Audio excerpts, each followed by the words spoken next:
Huyo, Civic Type R. Berapa ya income assessor nak pakai kereta ni? Jom kita kira. Harga pun not bad. Recon 2021 240,000. Letak down payment 30%, jadi 72,000. Road tax dia murah sikit. 2.0 RM380 setahun. Insurans pula kalau ada 55% NCD hanya 2,950.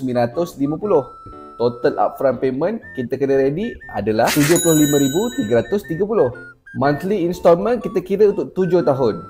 Jadi RM2,364 sebulan. Total untuk setahun pula adalah 28,368. Kita kira yearly expenses pula.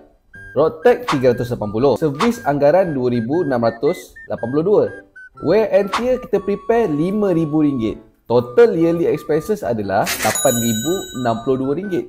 Tambahkan yearly expenses, tambahkan yearly installment. Dapatlah jumlah RM36,430. Bahagikan pula dengan 12 bulan.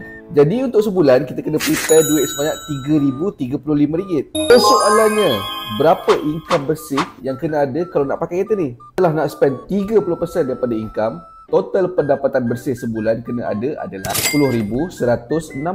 Katalah nak pakai 20% daripada income sebulan, total pendapatan bersih kena ada adalah sebanyak RM15,175. Boleh tak? Kalau korang suka dengan video ni, jangan lupa follow. Korang nak kita kira kereta apa pula untuk next video? Cuba komen.